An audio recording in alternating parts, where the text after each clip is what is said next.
Hello, this is going to be video 4 in my little lock design series, and I'm going to look at false gates and lock versus attacker combinatorics. But before I do that, check this out. This is one of the 2 locks I got from Left Hand Loki as one of the winners of his 500 subscriber appreciation giveaway. Here's some stickers he sent as well, some very cool stickers. But look at that lock, that is just very, very pretty looking. Very nice. Take a look at that key.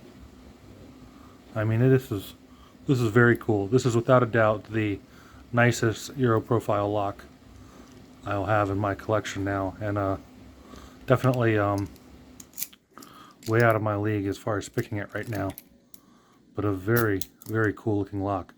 Thank you, Left Hand Loki. Cool. All right, but yeah, let's get to the lock design video. So, false gates, what are they? False gates are anti-pick features added to locks to provide misleading feedback to an attacker and give the illusion components are at the correct position when they are not. And typically, but not always, lock components in place such that some counter rotation is required to exit them. So once you get in a false gate, or what they call a false set, typically you're going to need some counter rotation to exit out of that false set. So generally, milling is going to cost more to make these pins, so you're going to see it less often. Typically, you'll see it in your higher security locks. May or may not be at each possible position of the component. Typically not. It's very rare that you see milling at every possible position. And can be seen in any style of lock. Combination dial, pin tumblers, sliders, wafers, mortise lever, disc detainers, sesame, etc. So here I've tried to give you an example of some different false gates. Here we've got one in a safe wheel. You could also cut out the middle of this, and it would be the same roughly for a disc detainer. You could sort of reverse it, and it would be the same if this were the inside and not the outside. It would essentially be how the sesame locks work. For the pin tumbler, I just chose a spool, but there's a lot of variations on the pin tumbler that have different sort of false gates. Whole lot. This probably has more variations than any of these others. Slider lock right there, you can see. Mortise or lever lock. I'm not super familiar with lever lock, so hopefully I drew this correctly. I believe this is what your false gates might look like there. If you had a little bar that would get caught up there. And then if you have like a pin tumbler with a sidebar like the Medico locks, you can have your false grooves there where the pin rotates. Lots of variations. As far as I know, you can have a false gate in any type of lock. If there's a lock you can't have a false gate in, please let me know. But as far as I know, they can be in any style of lock. So, do they improve security, and how much? So first I'm going to talk about the theory, how much do they improve security in theory, and then I'm going to do like practice, real world, practical application. Okay. So in theory, if an attacker can imperfectly interpret the feedback from the lock, false gates do not increase the total number of attempts an attacker must make testing each component, where the component could be a tumbler, a disc, a wafer, slider, lever, wheel, etc. So they don't increase the total number of combinations you need to test, in theory, if you perfectly interpret the feedback. They do increase the number of times the attacker must switch between the component being tested, and may increase that number up to n-1 times r, where r is greater than 1, and every unused position has a false gate. So that's getting in a little mathy, where n is the number of key positions per component, and r is the number of components. So if you have a 5-pin lock, that is going to be r is equal to 5, and if those pins have 7 possible cuts, then n is going to be 7. Okay. So let me go over that one more time, because that's kind of a bunch to go through. They increase the number of times an attacker must switch between the component being tested. So you may have to switch between pin 1 and pin 2, or pin 2 and pin 3. And that can go up to this amount, n-1 times r, okay, where r is greater than 1. So basically, if you have a 1-pin lock, they don't do that. They don't have that effect, okay. And this is up to this amount. If every unused position, every possible position, so if your lock has 7 possible keying cuts, 6 of those had a false gate. So that's a whole lot of ifs to get up to that number. Okay. The depth and location of the false gates also plays a role in this. False gates should be deeper to force the next component to switch to. So you're controlling the binding order, even if the binding component cannot be identified directly by the attacker. So if it's like some sort of safe dial, or maybe in this particular case, they can't identify the binding wheel, but you're still controlling the binding order. And that will play a role in how the attacker will have to solve the problem. The effect this has on the difficulty of manipulating the lock will strongly depend on the difficulty required to change the component under test. So a pin tumbler, it's a lot easier to switch from pin 2 to pin 3, or from pin 1 to pin 3, than it is on a safe dial to, say, go from wheel 3 back to wheel 1. So that's going to play a big role on how much of an effect the false gate has. If there's only one component, R equals 1, they essentially act as a serration only. It's increasing the difficulty to move the component, because typically, as I said before, you'll need some counter rotation, but they don't change the combinations. So for attackers, I guess a tip for attackers, if you're looking at how to deal with these, generally it'll be more efficient to jump between components following the binding order than to try to identify all the false gates in a single component at once. So instead of trying to find every single gate in one component, you're going to typically want to continue, just go through the path that the lock leads you, following that binding order.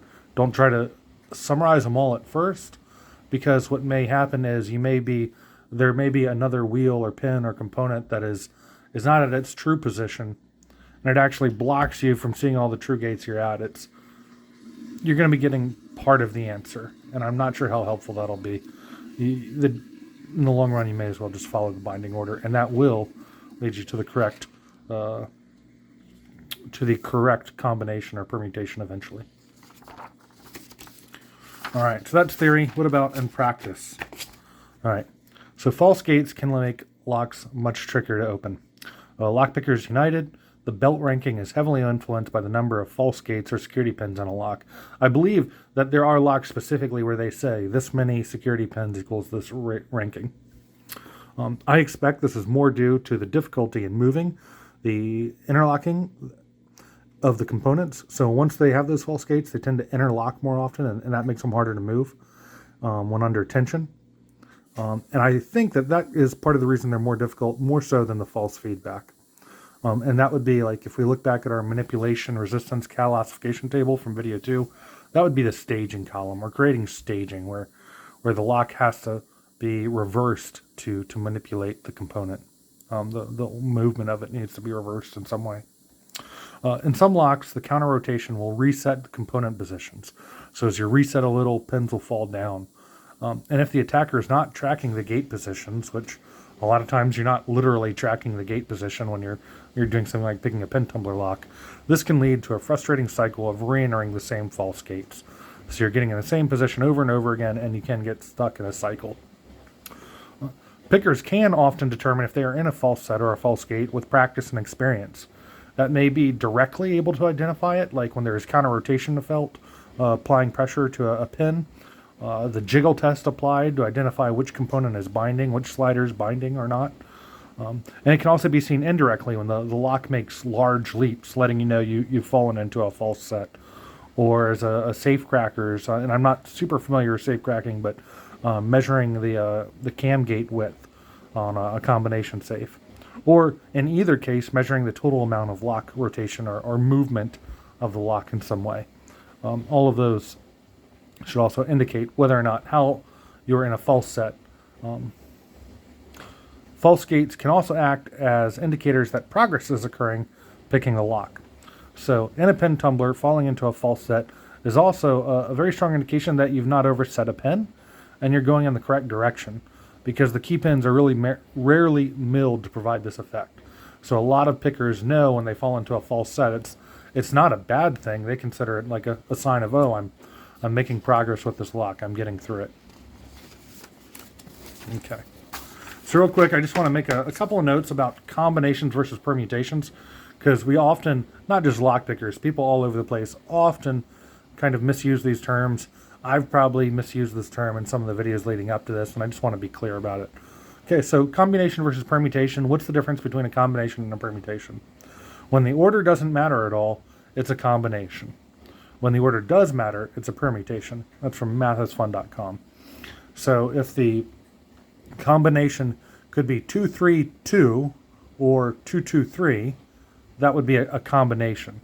However, when the order does matter, when 232 is not the same as 223, that's considered a permutation.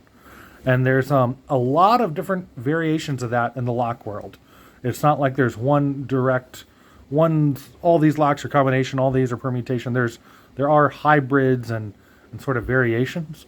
And if you're interested in the different formulas for those different variations, I'd recommend checking out this paper called The 5-Button Door Lock Experiment and Discovery in Mathematics. If you Google that, you should find a good paper talking about different equations for different permutations. Specifically, it was mostly looking at simplex locks, but it's interesting. And so just give you a real quick example here. We've got this is actually a combination lock where the order of the numbers you press does not matter at all. A simplex combination lock. Most of your pen tumblers or your combination locks, they even say combination on the package for those master locks. These are actually permutations. The ordering does matter. You'll see some things that are actually a hybrid. This, what is the word they use for it? Here it's called a speed dial. There's another, I think, a directional lock, I think it might have been called at different times. This lock is actually a hybrid. It's a permutation combination in the sense of most of the time the order matters, but there's certain times the order doesn't matter. It's kind of interesting. And then you can have simplex locks, which have permutations with simultaneous presses. You can press two of the items at once. So all of these have slightly different equations for the total number of unique sets that'll open the locks. Okay. So why do we care? All right. Lock versus attacker combinatorics. All right. So the formulas for total combinations and permutations don't actually apply to lock pickers or safecrackers. We don't follow those rules. The attacker does not try every possible combination or permutation. It's never going to happen. Attackers exploit flaws inherent in all locks to solve a linear problem. So combinations and permutations are nonlinear equations. The permutation is an exponential one, and a combination isn't exponential, but it is nonlinear. So you see that sort of exponential looking growth here. So on this red one here is a permutation. This black one here is a combination. And you can see how they start to grow very rapidly like that. Okay, these are the equations you'd typically use for those. Here we have the equation for an attacker that perfectly interprets the feedback of the lock. You can see it's linear. On this graph right here, you probably can't even tell the difference between this and just the zero line because there's no slope to it. It's not increasing. It's a very, very low line. So for this example right here, where we say we have n is equal to 10, so this would be like your 10 possible values, 0 to 9, and we'll say there's 5 wheels or 5 dials or whatever. The total possible permutations here is about 100,000, so we've got a ton of them. However, the combinations, they're lower. It's down at 2,000, but still a very large number. The attacker, the number of actual sort of feedback-proof positions the attacker would have to try is 50. And you can go back to, if you're curious about how we come up with that number, go check out video 2, and I talk about that more. But only 50, okay, so extremely small compared to those numbers. Now we're going to take in what we just learned about false gates. And if we sort of treat these other movements, these switching, because it doesn't increase the number of tries, so the attacker still needs to evaluate 50 positions, whether there's false gates or not. But what it does do is it creates more movements. In theory, there's more movements that attacker needs to switch between component 1 and component 2, or in this case, these 5 components. And in this case, what it does is it actually increases it by 45 movements. So in theory, you may have to check these 50 combinations, or these, not combinations, but 50 positions, but you may have to switch between these 5 components 45 additional times to give us a total of like 95 movements. So you can see it does, the false gates do increase this number. And we see it's sort of a factor of 2 there. Not exactly, but similar to a factor of 2, not quite. So the false gates do increase the total number of movements, but it's still a linear number here. This is never, these blue and purple lines are never going to grow in this sort of exponential way you see here. So the attackers will always have much less attempts they need to make. So, summary, wrap it up. False gates are helpful for multiple reasons. It requires experience and skill to recognize the false gate. If you see somebody who's new to picking and you give them a lock with false gates, it's going to be painful for them. It's not easy. It takes a little practice to learn how to deal with those. It can slow down an attacker even when they are perfectly recognized. So you have the most amazing attacker in the world. The lockpicking lawyer meets a supercomputer. Even still, you still increase the number of movements required. It's going to often require counter rotation or resetting, so lock staging. More movement equals more time. Will often require switching components under test due to the changing binding order. So all of that means more movement, more time. It slows down an attacker, even if they don't fall for the false gate, so to speak. They don't go down the wrong paths. They're not actually misled by it. And people are going to be misled by it. They are going to be confused. They're not perfect. So those numbers will oftentimes be, it will do, so even though we see these linear lines or these equations like this, it may take somebody much longer if they're not familiar with it or not experienced with it. Okay. False gates are limited. They're limited by the number of components in the lock. The amount of additional benefit they give you is limited. They will require careful milling to get the most effective. To get the most out of them requires very careful milling to control binding order. And I highly doubt, I don't know of a lock out there that controls the milling that carefully to actually change the binding order intentionally. I'm not saying that there isn't one out there that does it. I would love to know. If you know, please let me know in the comments of a lock that does that. But as far as I'm not aware of a lock that actually puts in the effort to mill those carefully enough to maximize the amount of switching you'll need to do between your component testing. And they still only increase the complexity linearly. So even though you've added false gates, you're not going to start to get these nice super curves to thwart attackers. So yes, add false gates in your designs. They are helpful. Just be careful and do not overestimate their effectiveness. They're limited. That's all I've got for this video. If you're interested, I'm not sure what to cover next. I think I've sort of covered the big stuff I wanted to cover for lock design, as far as from a manipulation resistance point of view. I could look in warding, I could look at timing, I could look at indicators. I kind of feel like most of those are going to be sort of WYSIWYG, what you see is what you get kind of situations. They're not quite as misleading as some of this other stuff we've covered can get. But I can cover those too. I would be interested in seeing stuff on like the different metals and materials and manufacturing locks, but I don't know enough about it to really speak to it with y'all. I would basically be reading something and reading it back to you, reading out of a book or something. So I'm not sure how much value that would be. Maybe somebody else is interested in doing a video like that and we can include it, or some sort of guest video. I don't know. Either way, for now, I think that's going to be most of the lock design stuff until something pops up.